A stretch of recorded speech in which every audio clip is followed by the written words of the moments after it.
She carried these revolting, disturbing yellow flowers in her hands. Hell knows what they are called, but they're always the first to pop up in Moscow for some reason. And these flowers stood out very clearly against her black spring coat.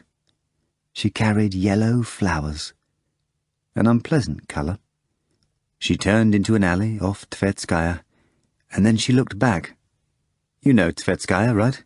Thousands of people were walking on Tverskaya, but I swear to you that she saw me alone, and she looked at me in this somewhat disturbed, almost sickly way. And I was stunned, not so much by her beauty, as by the extraordinary, unheard-of loneliness in her eyes. Obeying her yellow sign, I also turned into the alley and followed in her tracks. We traversed the crooked, boring alley silently, I on one side and she on the other. And imagine, there wasn't a soul there. I was tormented because I thought I had to say something to her and feared that I wouldn't be able to say a word, that she would leave and I would never see her again. And believe it or not, she suddenly spoke. "Do you like my flowers?" I clearly remember the sound of her voice, somewhat low but torn, and, silly as it may be, I thought I heard an echo carry through the alley and bounce off the dirty yellow walls. I crossed quickly to her side, approached and said, "No." She looked at me in surprise, and I came to the sudden and completely unexpected realization that all my life I had been in love with this exact woman. Isn't that something, eh? You'll call me crazy, of course.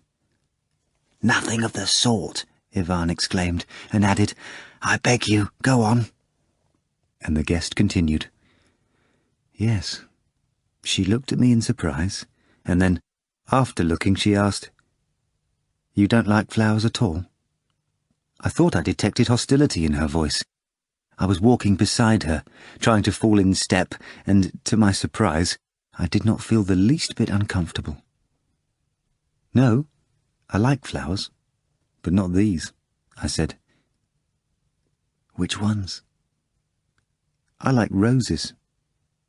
Then I regretted saying it, for she smiled apologetically and threw her flowers in a ditch. Somewhat at a loss, I picked them up and handed them to her, but she pushed them away, smiling, and I carried them myself.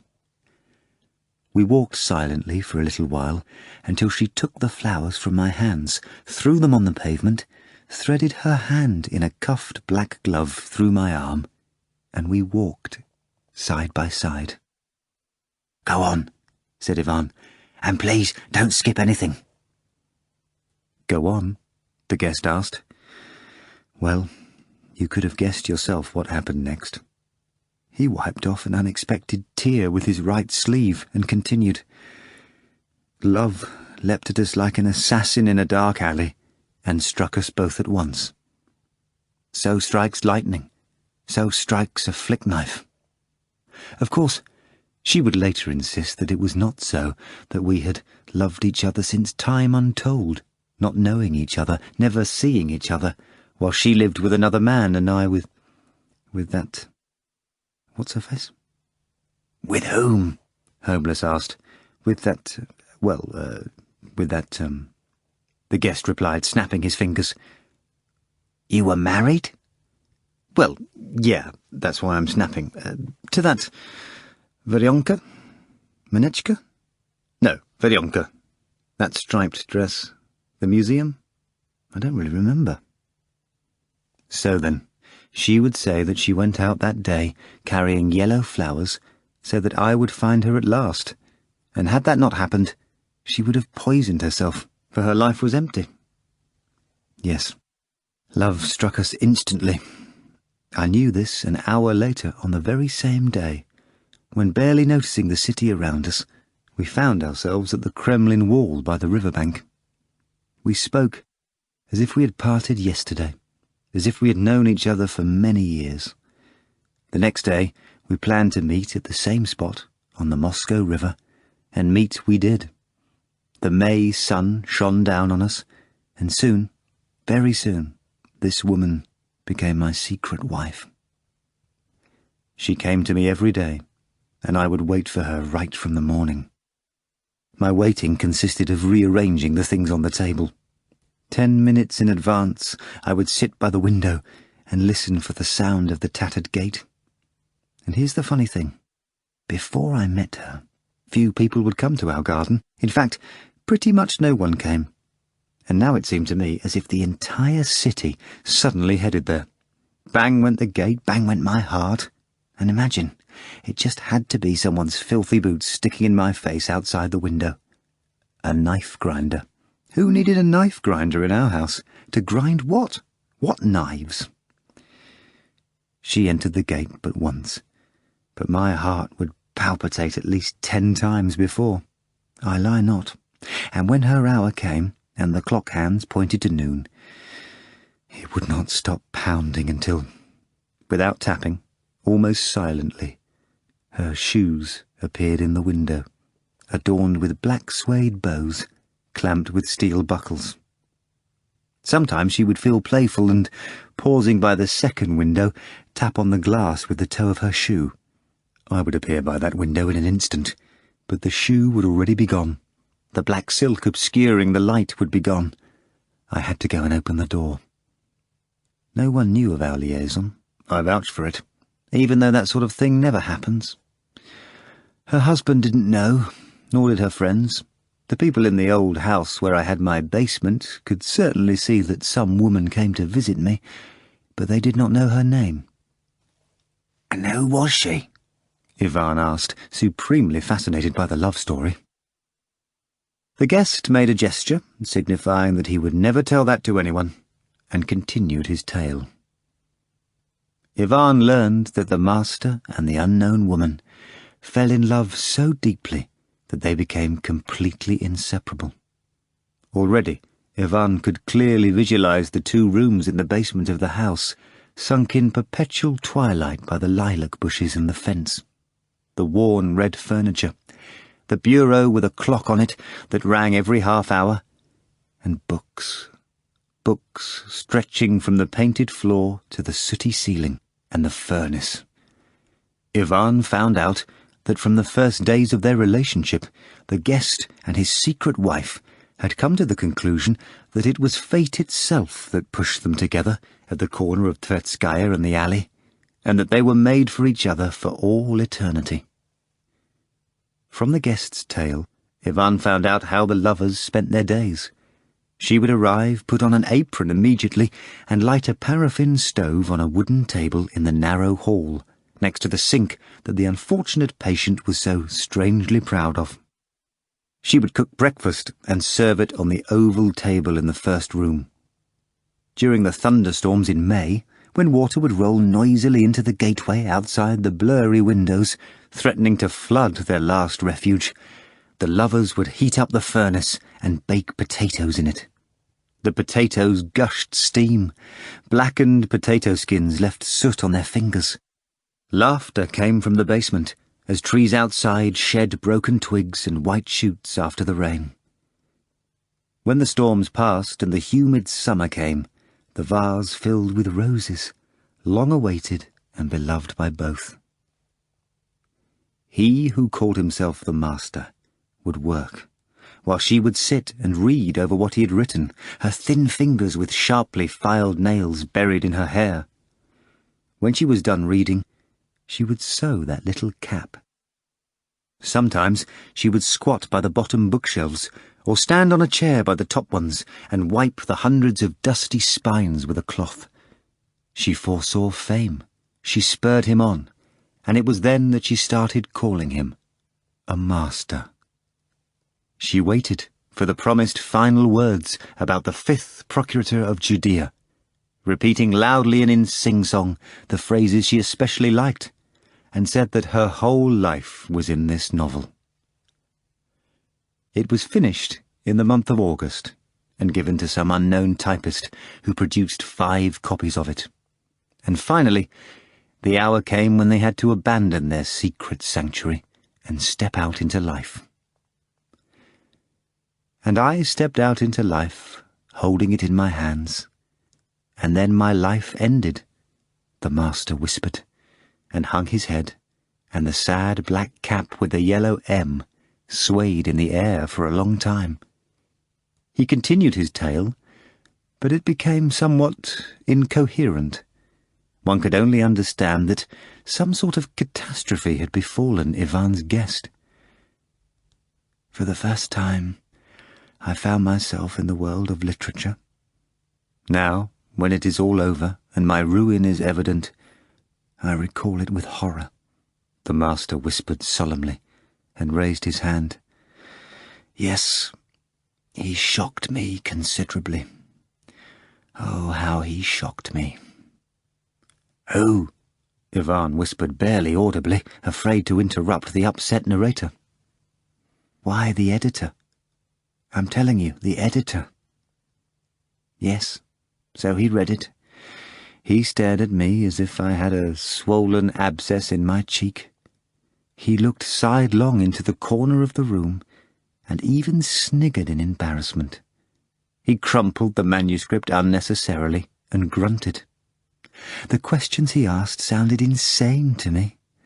Saying nothing of the contents of the novel, he asked me who I was and where I had come from, how long I had been writing, and why no one had heard of me before.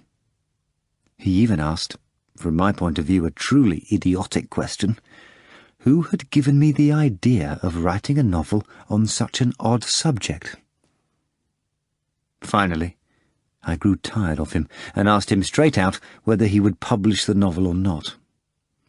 Here he began to fuss and mumble, and declared that he could not make this decision by himself, that other members of the editorial board would have to become acquainted with my work, namely the critics Latunsky and Ariman, and the writer Mstislav Lavrovich. He asked me to come back in 2 weeks. I returned in 2 weeks, and was greeted by some girl whose eyes were practically crossed at her nose from constant lying. "That's Lapshenikova, the editorial secretary," sneered Ivan, who was well acquainted with the world so angrily described by his guest. "Perhaps," the other cut him off. "Anyhow, it was from her that I received my novel, at this point considerably grimy and tousled. Trying not to look me in the eyes, Lapshenikova informed me that the publishing house had enough material for 2 years ahead, and therefore the question of publishing my novel was, as she put it, not pertinent. "What else do I remember after this?" the master muttered, rubbing his temple. "Yes, the fallen flower petals on the title page, and my lady friend's eyes. Yes, I remember those eyes."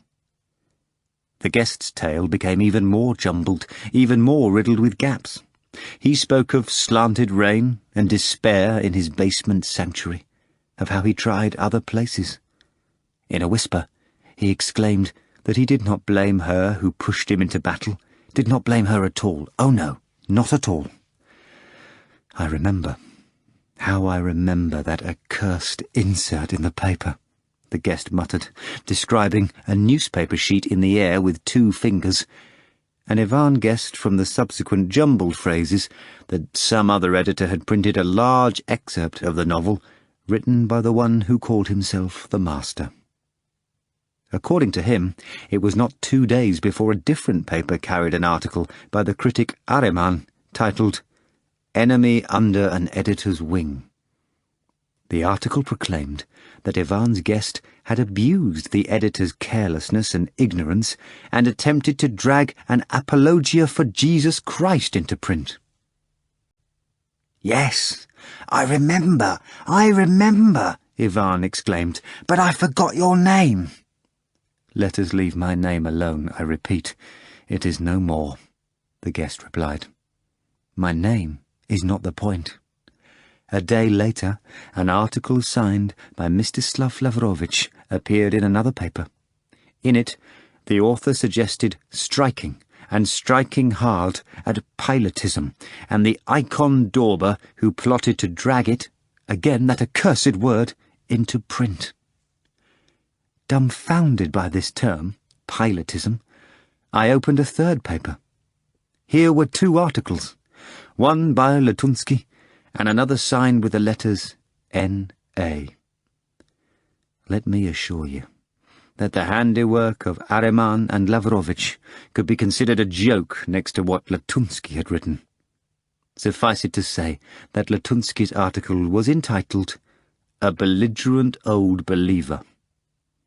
I was so engrossed in reading the article about myself that I did not notice how she, I forgot to close the door, appeared before me, a wet umbrella and equally wet newspapers in her hands. Her eyes spat fire, and her cold hands were shaking. First she ran to kiss me, and then, banging her hand on the table, she said in a hoarse voice that she would poison Latunsky. Ivan grunted in embarrassment, but did not say anything. Utterly joyless days set in. The novel was finished, there was nothing left to do, and our lives were spent sitting on the rug next to the furnace and staring into the fire. We now spent more time apart than before, though. She would go out for walks. As for me, I had a peculiar moment, as it often happened in my life. I suddenly acquired a friend.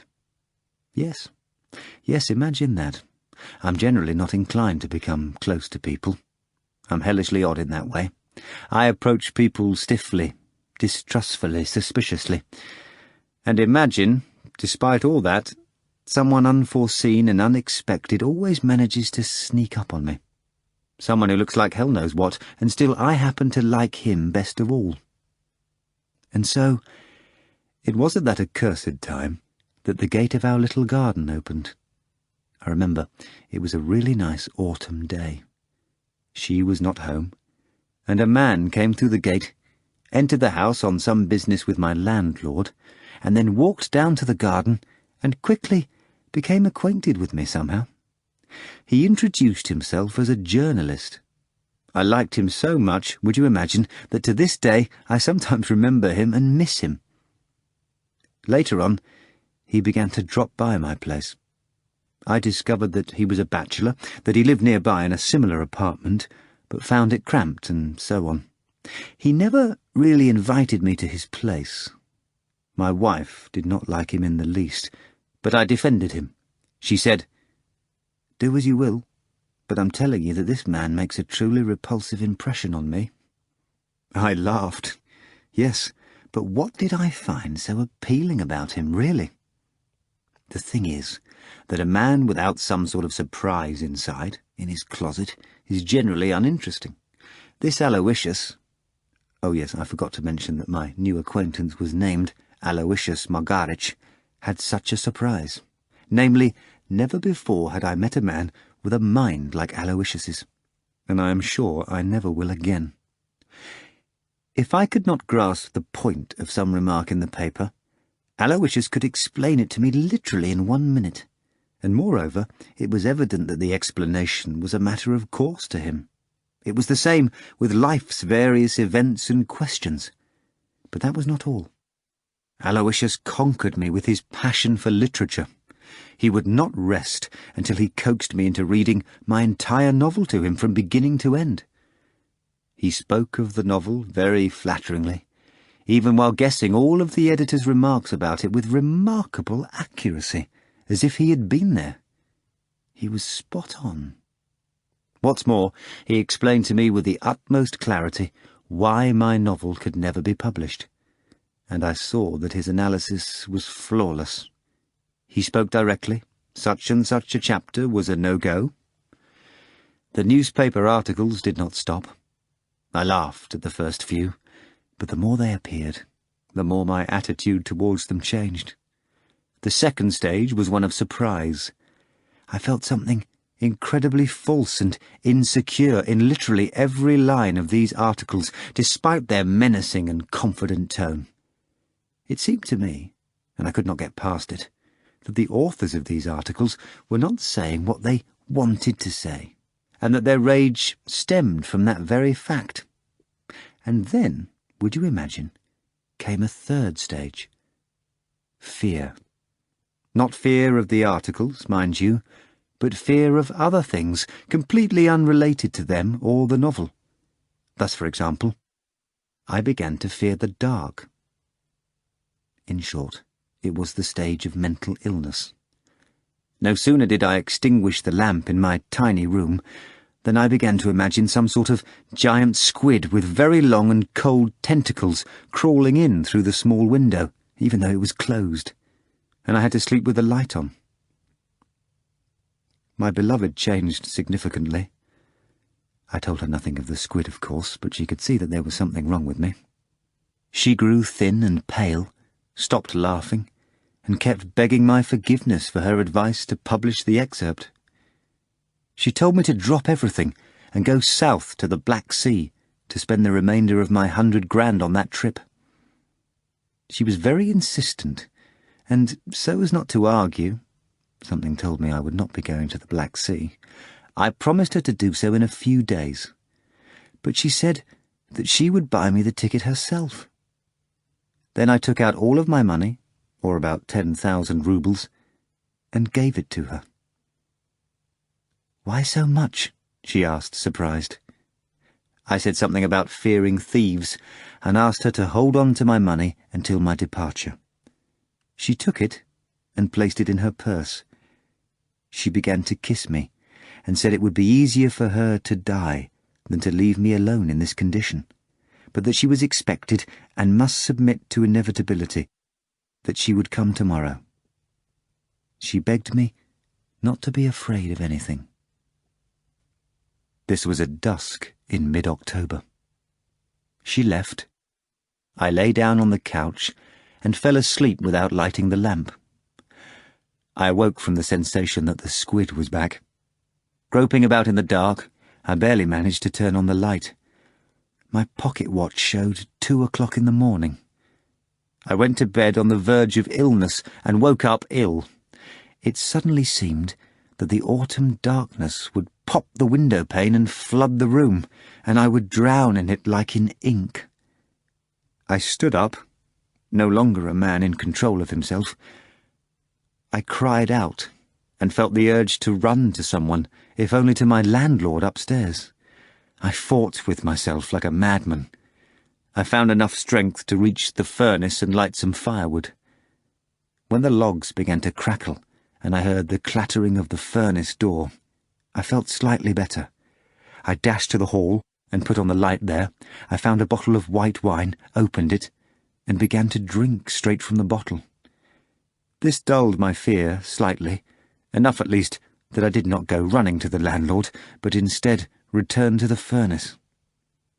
I opened the door, so that the fire scalded my face and hands, and whispered, "Sense that I am in trouble.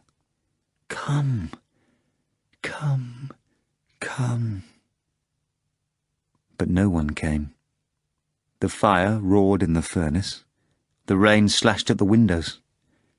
Then came the last drop. I took the heavy manuscripts and draft notebooks of the novel out of my desk drawer and began to burn them. This was horribly tough to do, because used paper burns poorly. Breaking my fingernails, I tore apart the notebooks, sticking them vertically between the logs and ruffling the pages with the poker. The ash got the better of me at times, smothering the flame, but I fought it, and the novel, stubbornly resisting, was none the less doomed. Familiar words flashed in front of me. Amber climbed relentlessly up the pages, but the words still stood out.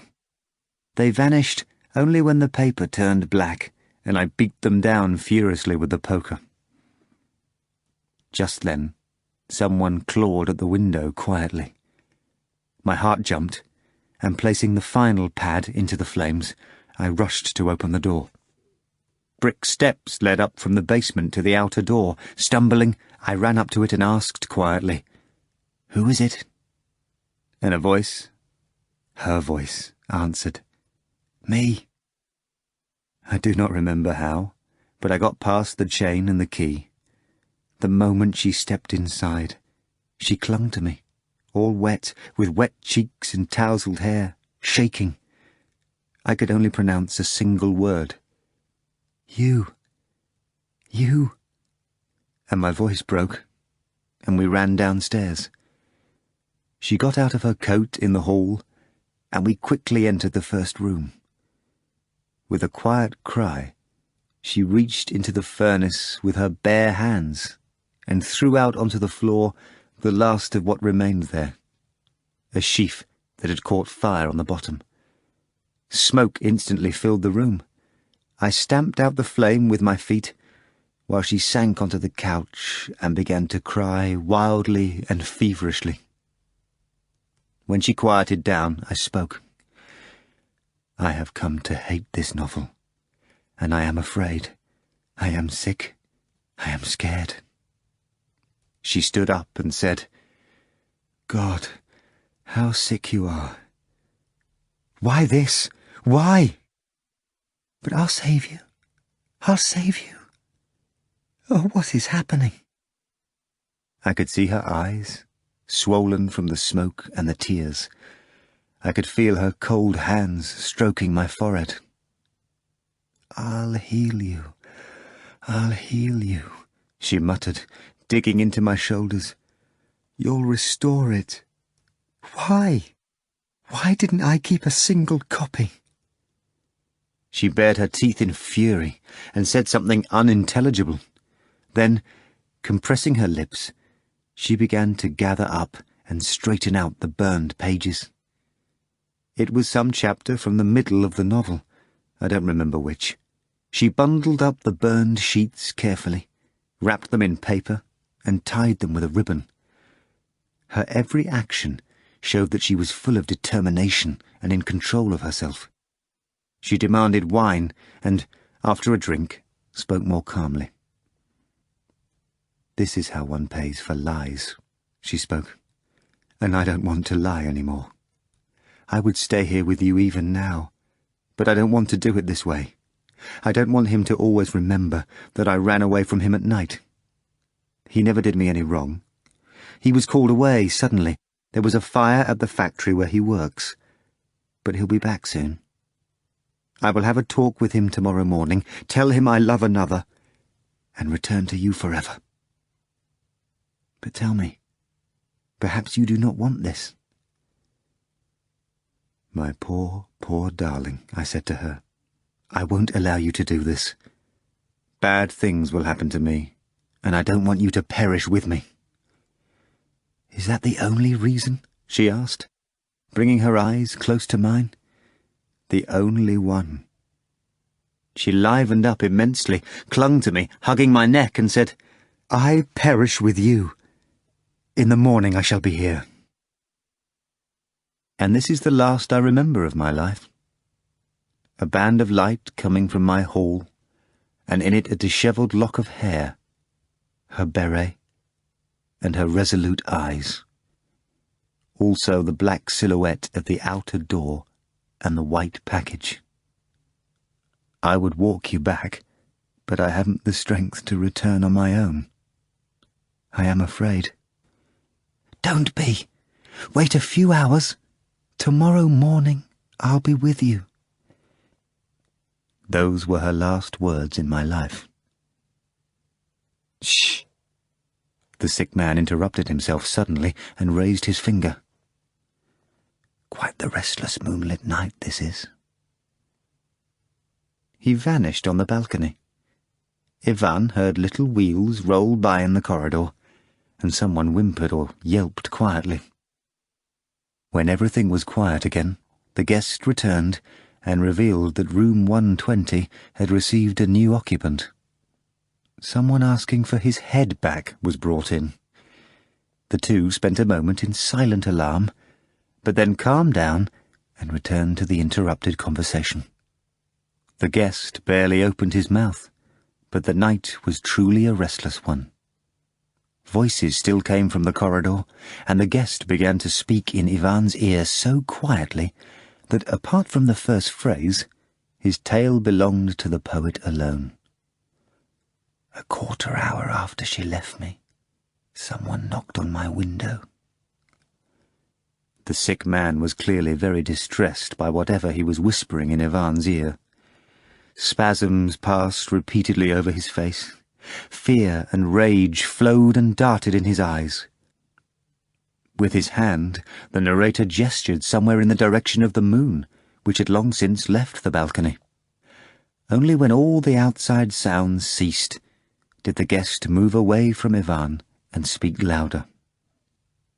And so, in the middle of January, at night, in the same coat, but with the buttons torn off, I shivered in the cold of my tiny garden. Behind me lay heaps of snow, concealing the lilac bushes, while ahead and below were my own little windows, dimly lit and draped. I pressed against one of them and listened. A gramophone was playing in my rooms. That was all I heard, but I could not see a thing. After standing around a while, I went out the gate into the alley. Flurries frolicked there. A dog darted under my feet and frightened me, and I ran across the street away from it. Cold and fear, the latter now a constant companion, were driving me into a frenzy.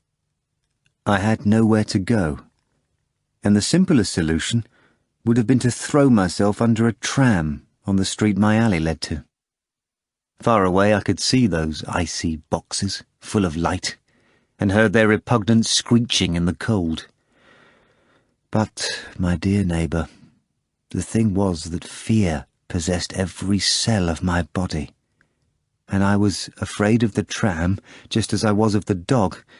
Yes, you won't find an illness in this building worse than mine, I assure you. But you could have let her know, Ivan said, sympathising with the poor patient. Besides, she had your money, didn't she? Surely she has kept it? Have no doubt, of course she has. But evidently you do not understand me, or, more accurately, I have lost all powers of description I had once possessed.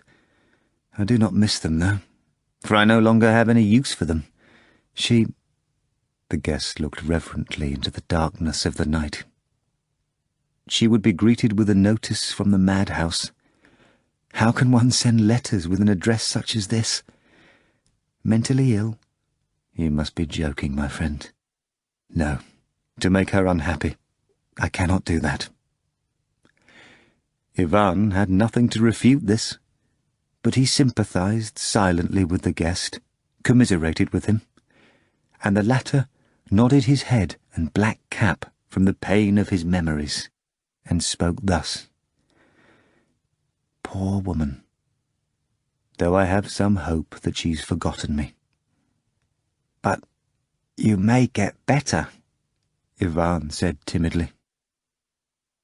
I am incurable, the guest replied calmly.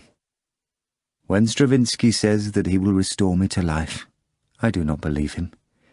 He is humane and simply wishes to console me. I do not deny, though, that I feel far better now. So where was I then? The cold, the trams flying by. I knew that this clinic had just opened and crossed the entire city on foot. Madness. Once outside of town, I would have probably frozen to death, but chance saved me. A truck had some sort of breakdown about 3 miles from city limits. I went up to the driver, and to my surprise, he took pity on me. The truck was headed here, and he drove me. I got off with frost-bitten toes on my left foot, but they took care of that. And so here I am, for the 4th month now. And I don't find it bad here at all, you know. Truly, there is no need to make grand plans, dear neighbour. For instance, I once wanted to travel around the entire globe. Well, so it turns out it is not to be. I see but an insignificant portion of said globe. I doubt this is the best to be found on it, but I say again, it is not so bad. Summer approaches, and the ivy will wind round the balcony just as Praskovya Fyodorovna promises. The keys have broadened my possibilities. The moon will come at night. Ah, but it is gone. The air is growing fresher. The night falls past midnight. It's time for me to go. "Tell me what happened afterwards with Yeshua and Pilate," Ivan asked. "I beg you, I want to know." "Oh, no," the guest replied, twitching painfully. "I cannot recall my novel without shaking, and your acquaintance from the patriarchs could have done it better than I. Thank you for the conversation. Goodbye." And before Ivan could gather his wits, the grating closed with a quiet clang, and the guest disappeared. Chapter 14. Glory to the Rooster. His nerves couldn't take it, as they say, and Rimsky did not wait for the police report to be finished and fled to his office. He now sat at his desk and stared at the magical 10-ruble bills lying before him with swollen eyes. The financial director's mind was severely disturbed. A steady hum came from the outside. Streams of people poured out of the variety and onto the street. The financial director's extremely sensitive ears suddenly picked up the distinctive trill of a police whistle. By its very nature, the sound did not bode well.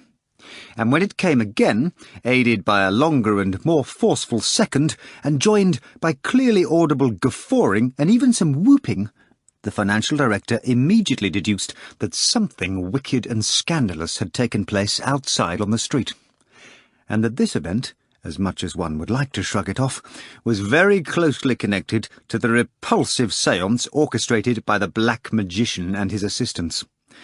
The perceptive financial director was not the least bit mistaken.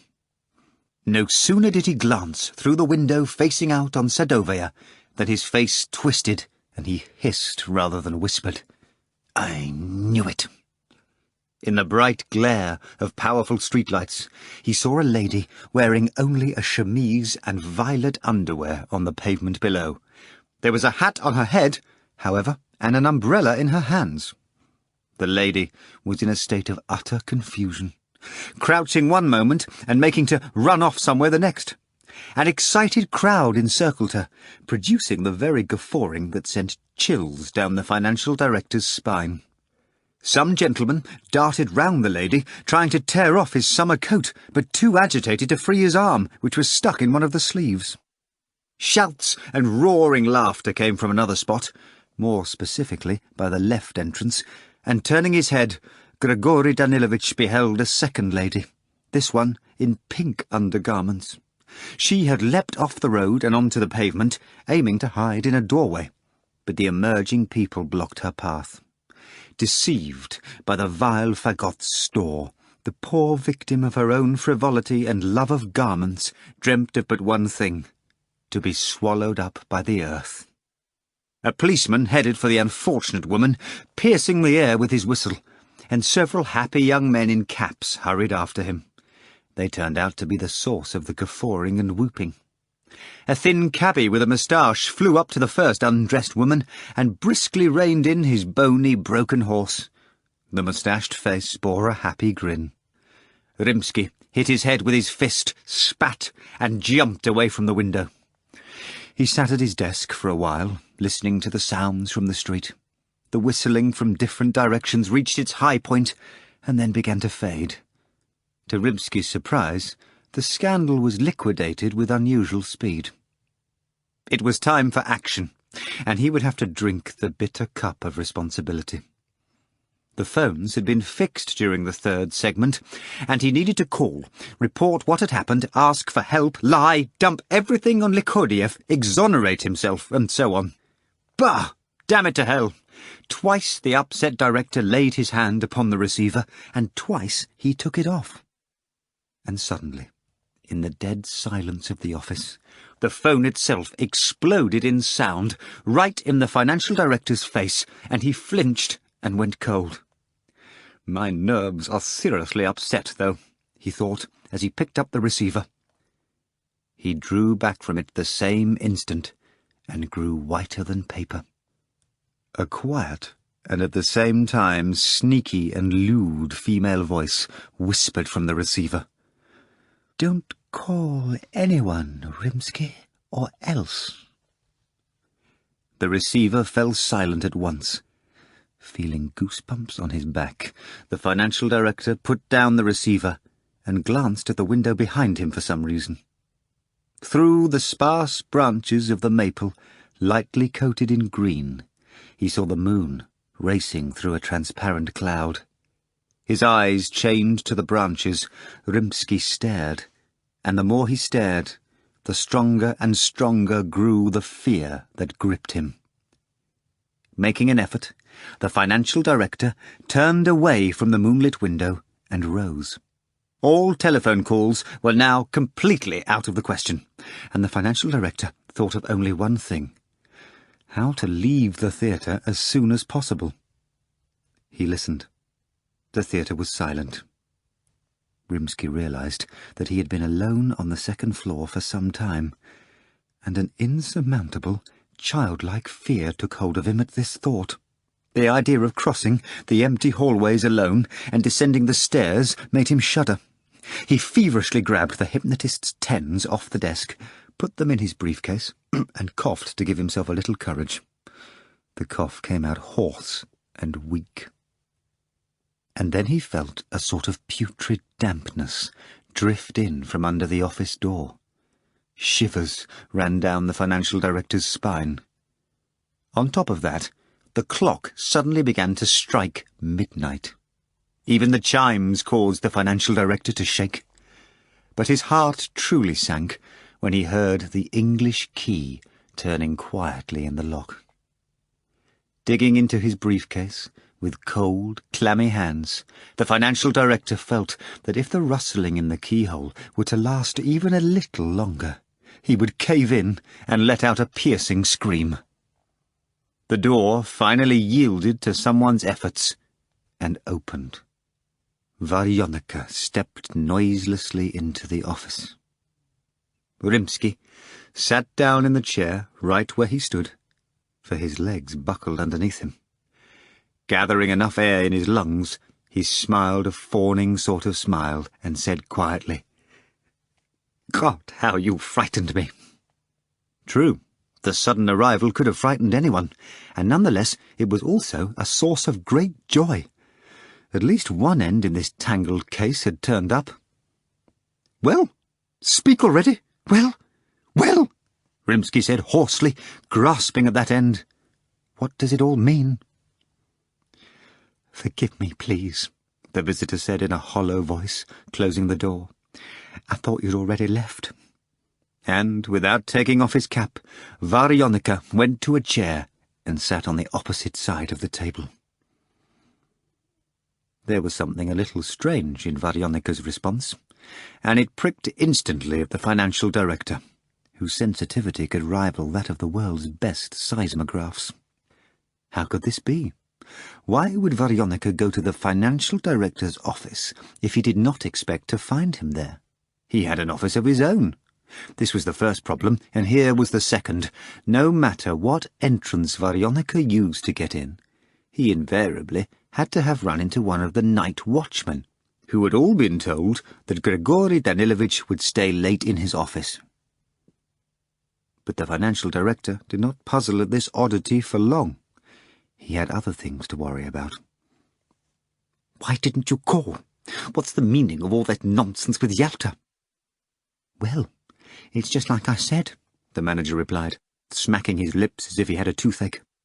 "They found him in the tavern at Pushkino." "What do you mean, in Pushkino? Just outside Moscow?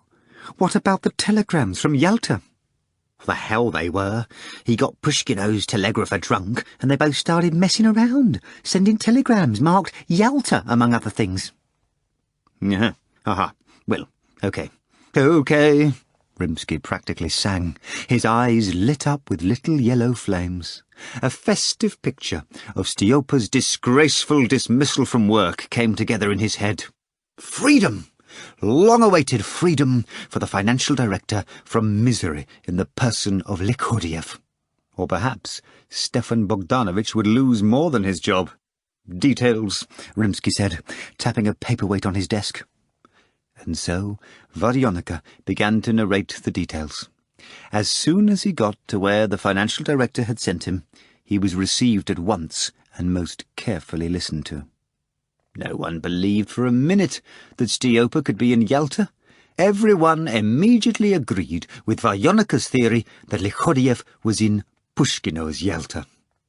"Where is he now?" interrupted the excited financial director. "Where else?" the manager replied with a crooked grin. "In the drunk tank, of course." "Well, well. Oh, thank you." Meanwhile, Varyonika went on with his story, and the further he got, the more vivid became the lengthy chain of Likhodiev's subsequent indecencies and atrocities.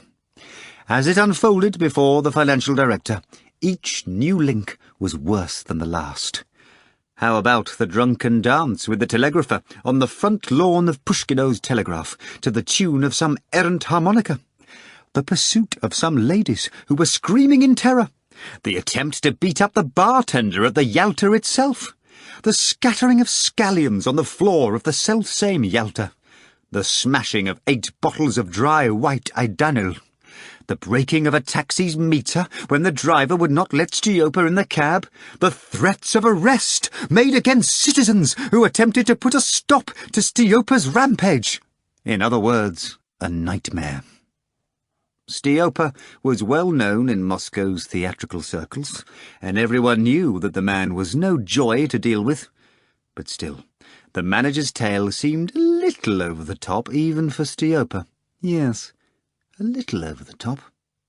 Perhaps even a lot. Rimsky's piercing eyes cut into the manager's face from across the table, and the more Varyonika spoke, the grimmer those eyes became. The more lifelike and colourful the despicable details tacked on by the manager, the less the financial director believed them. When Varyonika informed him that Stiopa had lost it to the point of resisting those sent to return him to Moscow, the financial director firmly knew that all that the midnight visitor had told him was, all of it, lies. Lies from the first word to the last. Varyonika never went to Pushkino, nor did Stiopa himself. There was no drunken telegrapher, no broken window in the tavern. No one bound Stiopa with ropes. None of it happened. As soon as the financial director became firmly convinced that the manager was lying, fear began to crawl along his body from the feet up, and for the second time he felt a putrid malarial dampness creeping along the floor. Without taking his eyes off the manager, who contorted in his chair, always trying to stay in the blue shade of the desk lamp, awkwardly hiding from the apparently unpleasant light behind a newspaper, the financial director thought of only what it could all mean. Why would the all-too-late returned manager lie to him so brazenly in this empty and silent building? And the cognizance of danger, unknown but ominous, began to gnaw at the financial director's soul. Pretending not to notice the manager's evasions and tricks with the newspaper, the financial director stared at Varyonika's face, barely listening to whatever the man was spinning. There was something far more bizarre than the slanderous and, for reasons unknown, fictitious tale of Pushkino escapades, and that something was the change in the manager's appearance and behaviour. No matter how much the latter pulled the duckbill visor of his cap over his eyes to cast a shadow on his face, no matter how he twisted the newspaper sheet, the financial director managed to see a gigantic bruise on the right side of his face near the nose.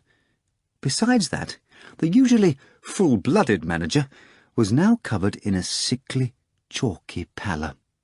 And despite the hot, stuffy night, an old striped scarf was twisted round his neck for some reason. Factoring in the disgusting habit of sucking and smacking acquired by the manager during his absence, his significantly altered voice, now hollow and coarse, and the shiftiness and trepidation in his eyes, one could easily say that Ivan Savelyevich Varyonika, had become completely unrecognizable. Something else drove the financial director to burn in agitation, but what it was, he could not decipher. No matter how much he strained his inflamed mind, no matter how hard he peered at Varyonika, he could only ascertain that there was something unbelievable, unnatural in the union of the manager with the familiar chair. So they got the best of him, finally loaded him into the car. Varyonika droned, peeking out from behind the newspaper sheet and covering the bruise with the palm of his hand. Rimsky extended his hand suddenly, his fingers playing along the tabletop, and, as if accidentally, pressed the button of the electric bell with his palm. He froze stiff.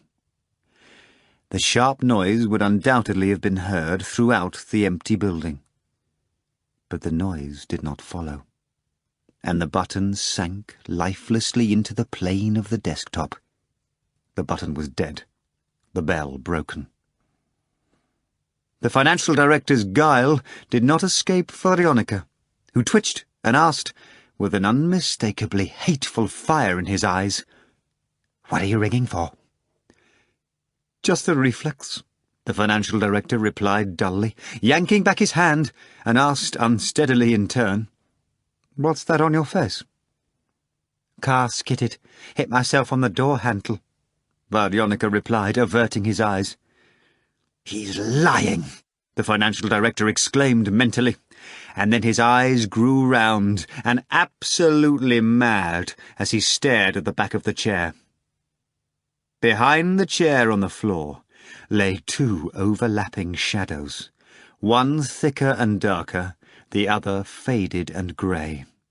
The shadows cast by the chair's back and sharp legs showed clearly on the floor, but the shadow of Varyonika's head was missing above the back, just as the shadows from the manager's legs were not among those of the chair's legs. "He is not casting a shadow!" Rimsky cried desperately in his own head. He began to shake.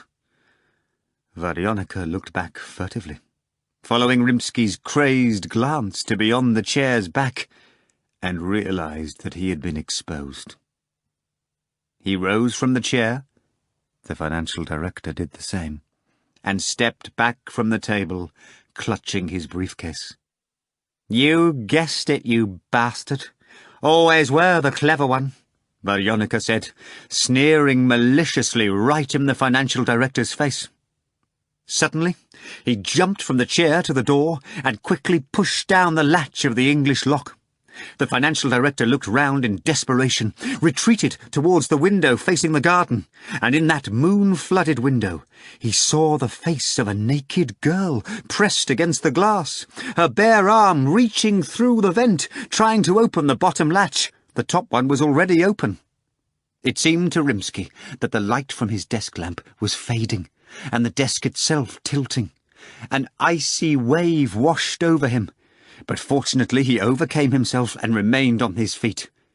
The remainder of his strength went into a whisper, not a scream. "Help!" Varyonika hopped around by the door he was guarding, remaining in the air for long periods of time. He kept waving at Rimsky with crooked fingers, hissing and smacking and winking at the girl in the window. She hurried, stuck her head of red hair through the vent, extended her arm as far as she could, and began to claw at the bottom latch with her fingernails, shaking the window frame. Her arm began to stretch as if made of rubber, and turned putrid green. Finally, the dead woman's green fingers clasped the knob of the latch, turned it, and the frame began to open. Rimsky cried out weakly, leaned against the wall, and thrust out his briefcase like a shield. He understood that his end had come. The frame swung wide open, but instead of the fresh night air and the aroma of lindens, a crypt-like stench tore into the room. The dead woman stepped onto the windowsill. Rimsky clearly saw the spots of decay on her chest. And then a joyous, unexpected crowing of a rooster came from the garden, from the low structure behind the shooting gallery, where the various birds used in performances were kept. The raucous trained rooster trumpeted his announcement that dawn was rolling into Moscow from the east. Savage fury distorted the girl's face, and she let out a hoarse curse, while Varyonika squealed by the door and tumbled from the air onto the floor. The rooster's cry came again, the girl clacked her teeth, and her red hair stood on end. At the rooster's third cry, she turned and flew out, following her, leaping and extending horizontally in the air so that he resembled a flying cupid. Varyonika floated slowly over the desk and out the window. White as snow, without a single remaining black hair, the old man, who had recently been Rimsky, ran to the door, undid the latch, opened the door, and dashed down the dark corridor. At the turn to the staircase, moaning in fear, he fumbled for the switch, and the staircase lit up. On the stairs, the trembling, shaking old man fell because he imagined that Varyonika had softly pounced on him from above. Running down, Rimsky saw the night watchman, who had fallen asleep on his chair by the box office in the vestibule. Rimsky stole past him on tiptoes and slipped out the main entrance. Out on the street, he felt somewhat better. He collected himself enough that, grasping his head, he managed to recall that he had left his hat in the office. Needless to say, he did not return for it. Instead, gasping for air, he ran across the broad street towards a dim red light hovering on the corner by the movie theatre. In another moment, he was next to it. No one had managed to grab the taxi. "To the Leningrad Express with a good tip," the old man said, panting and clutching his heart. "I'm going to the garage," the driver answered hatefully and turned away. Then Rimsky opened his briefcase, extracted 50 rubles, and handed them to the driver through the open window. Several moments later, the clattering car was flying down the Sadovaya ring road like a hurricane. The passenger was tossed around on the back seat, and in the broken piece of mirror hanging before the driver, Rimsky could see the driver's happy eyes alternate with his own crazed ones. Jumping out of the car in front of the train station, Rimsky shouted at the first man he saw in a white apron with a badge. "First class, single, I'll pay you 30. Crumpling the tens, he took them out of his briefcase. "No first, I'll take second. No second, get me the hard bench." Glancing back at the lit clock, the man with the badge tore the tens from Rimsky's hands. 5 minutes later, the express disappeared from underneath the glass dome of the train station and vanished entirely in the darkness. Rimsky vanished with it. Chapter 15. Nikanor Ivanovitch's Dream. It is not too difficult to guess that the fat, purple-faced man placed in the clinic in room 119 was Nikanor Ivanovitch Bosoy. He did not end up at Professor Stravinsky's right away, however, for he first spent some time in a totally different place. Nikanor Ivanovitch had few memories of this other place. He could only recall a desk, a cabinet, and a couch. The men in the place had a talk with Nikanor Ivanovitch, whose vision was blurry from head rushes and general agitation. But the talk turned out to be rather strange and jumbled. To put it better, the talk did not turn out at all. The very first question posed to Nikanor Ivanovitch was this: "Are you, Nikanor Ivanovitch Bosoy, chairman of the Tenants' Association of 302B on Sadovaya?" Bursting out in hideous laughter, Nikanor Ivanovitch said exactly this. "I'm Nikanor, of course I'm Nikanor, but what a deuce kind of chairman am I?" "Meaning what?" they asked, narrowing their eyes at Nikanor Ivanovitch. "Meaning," he replied, "that had I been any sort of chairman, I ought to have instantly figured out that he was one of those evil spirits. After all, what is this? Cracked pince-nez? decked out in rags? How could he possibly be an interpreter for a foreigner?" "What are you talking about?" they asked Nikanor Ivanovitch. "Korovyov!" Nikanor Ivanovitch exclaimed. "Set up house in our apartment 50. Write it down. Korovyov. You need to catch him immediately. Write it down. 6th entrance. He's there." "Where did you get the foreign currency?" they asked Nikanor Ivanovitch affectionately. "True God, God Almighty," spoke Nikanor Ivanovitch. "He sees all, and it serves me right. Never laid a finger on it, never suspected any foreign currency. May the Almighty punish me for my sins." Nikanor Ivanovitch continued emotionally, all the while buttoning or unbuttoning his shirt and crossing himself. "I was on the take.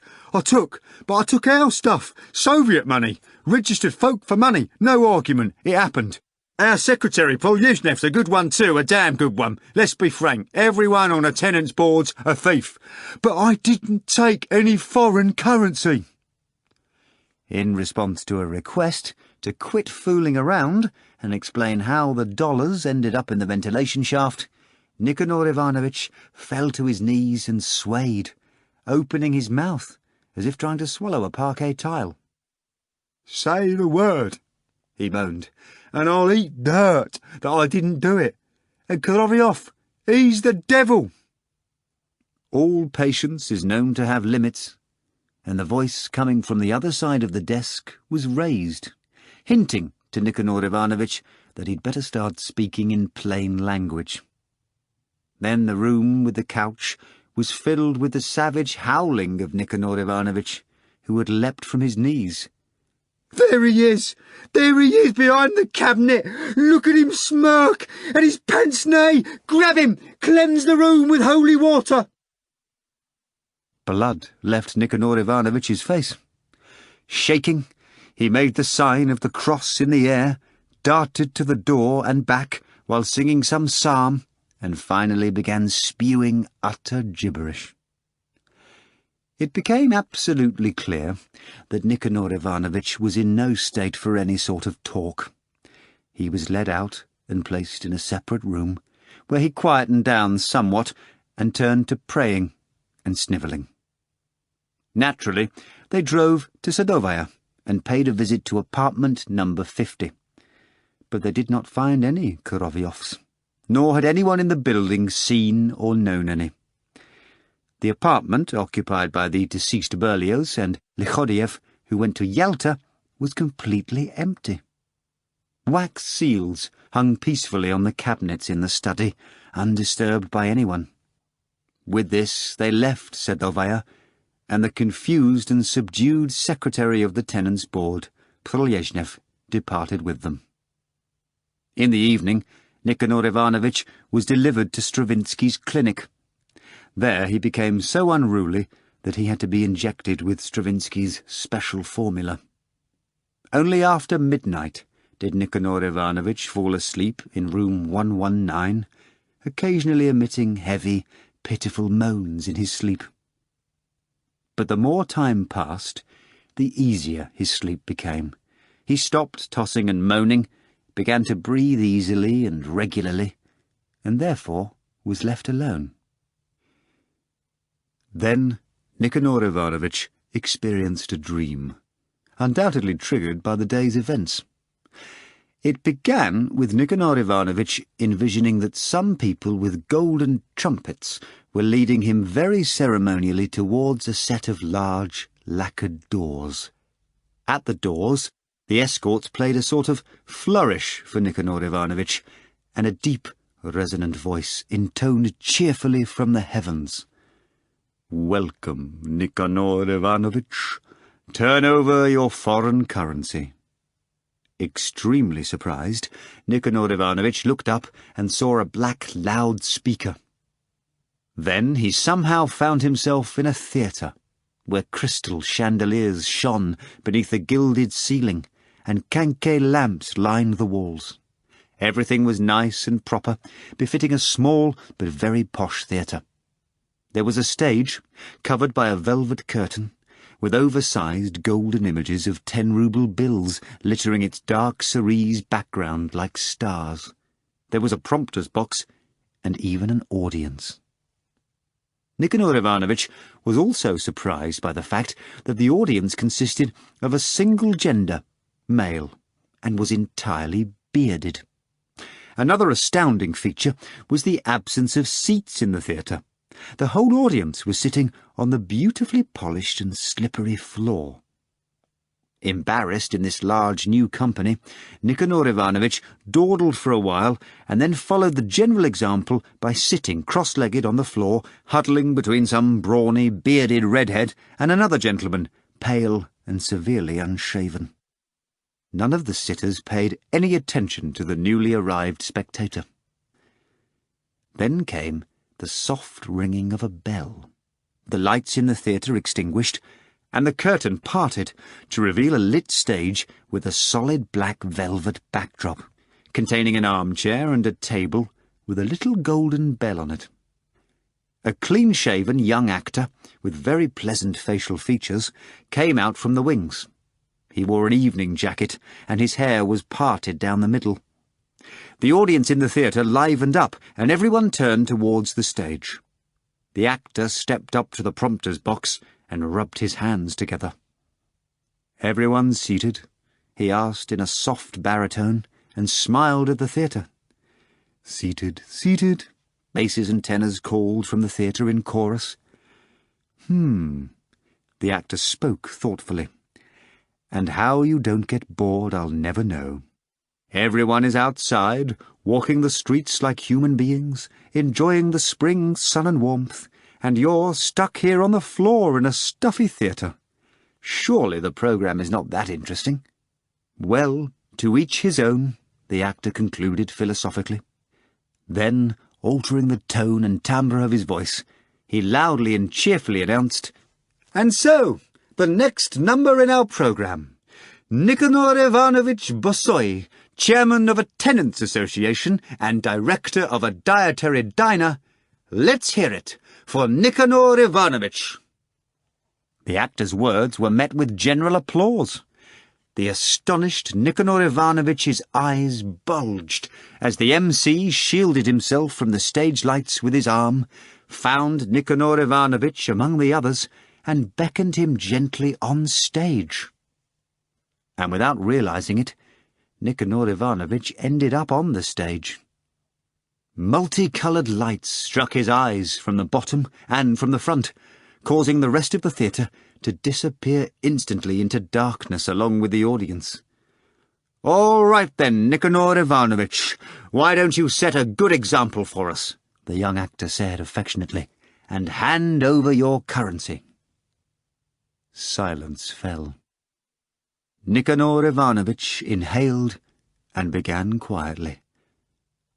"I swear to God that—" But no sooner did he speak the words than the entire house burst out in indignant shouting.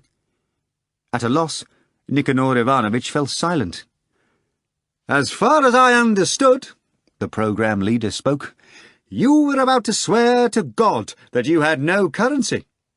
And he glanced sympathetically at Nikanor Ivanovich. "Quite right, I haven't." "Right," the actor replied. "But then, if you pardon my indiscretion, what was the origin of the $400 found in the bathroom of the apartment solely inhabited by you and your spouse?" "Magic," someone in the dark theatre said with obvious sarcasm. "Quite right, magic," Nikanor Ivanovich replied sheepishly, though it was unclear whether he was addressing the actor or the dark theatre. "Evil spirits, the checkered interpreter planted them," he explained.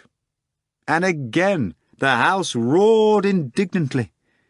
When it was silent again, the actor said, "Can you believe the La Fontaine fables I have to listen to?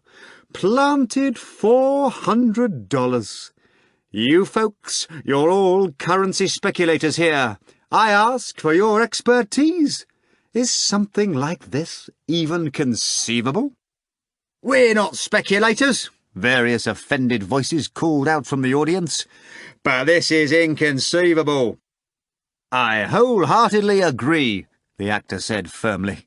And let me ask you, what can people plant? A baby, someone shouted from the theatre. Absolutely right, the announcer confirmed. A baby, an anonymous letter, a proclamation, an infernal machine, who knows what else, but no one is ever going to plant $400, for such idiots do not exist in nature. And turning to Nicanor Ivanovich, the actor added with sad reproach, You've disappointed me, Nicanor Ivanovich. I had such high hopes for you. Alas, our number has failed. Derisive whistling, directed at Nicanor Ivanovich, came from the audience. Speculator! They shouted. We innocents suffer because of the likes of him. Don't admonish him, the MC said softly. He'll repent. And turning his tearful blue eyes towards Nicanor Ivanovich, he added, Go ahead, Nicanor Ivanovich. Take your place. Following this, the actor rang the bell and loudly announced, Intermission, you scoundrels! Having unexpectedly become a participant of this strange theatrical programme, the shaken Nicanor Ivanovich again found himself on his spot on the floor. Here he dreamt that the theatre became pitch black, and the walls began to burn with red letters that said, Turn in your currency. Then the curtain opened again, and the MC said invitingly, Let me ask Sergei Gerardovich Dunchil to the stage. Dunchil turned out to be a respectable, though seriously unkempt man of about 50. Sergei Gerardovich, the MC addressed him, for a month and a half now you've been sitting here, stubbornly refusing to turn in the remainder of your foreign currency, at a time when the country needs it, and you do not in the least, and still you won't budge. You are an intelligent man, you understand all this perfectly, and still you won't help me out. Regrettably, I cannot do a thing, as I have no more currency, Dunchil calmly replied. So, how about some diamonds at least? The actor asked. No diamonds either. The actor hung his head, grew pensive, and then clapped his hands. A middle-aged lady came out from the wings, fashionably dressed, that is, wearing a collarless coat and a tiny hat. The lady looked distressed. Dunchil glanced at her, without batting an eyelid. Who is this lady? The announcer asked Dunchil. This is my wife, Dunchil said with dignity, gazing at the lady's long neck with a certain degree of disgust. We had to trouble you, Madame Dunchil, for the following reason, the MC said to the lady. We wanted to ask you if your husband had any more foreign currency. He turned it all in back then, Madame Dunchil replied nervously. Right, said the actor. Well, if it's true then, it's true. If he turned it all in, we must immediately part with Sergei Gerardovich. Nothing we can do about that. You may leave the theatre if you wish, Sergei Gerardovich. And the actor made a grand gesture. Dunchil turned and began to walk towards the wings in a calm and dignified fashion. Just one moment, the MC stopped him. Let me show you one more number from our programme, just to say goodbye. And he clapped his hands again. The black backdrop parted, and a beautiful young woman in a ball gown came on stage. In her hands was a golden tray containing a fat wad of cash bound with a ribbon, and a diamond necklace that flashed blue, yellow, and red fire in all directions. Dunchil took a step back, and his face turned pale. The audience froze. $18,000 and a necklace worth $40,000 in gold, the actor announced dramatically, were what Sergei Geradovich kept in the city of Kharkov in the apartment of his mistress, Ida Herkulanovna Vors, whom we have the pleasure of now seeing before us, and who has kindly assisted us in the recovery of these treasures, which, though priceless, are worthless in the hands of a private individual. Thank you very much, Ida Herkulanovna. The beauty smiled, flashing her teeth, and her thick eyelashes fluttered. Under your very respectable facade, the actor said to Dunchil, hides a greedy spider and an astonishing swindler and liar. You've driven us all mad with your thick-headed obstinacy in this month and a half. Go home now, and let the hell that your spouse unleashes upon you be your punishment.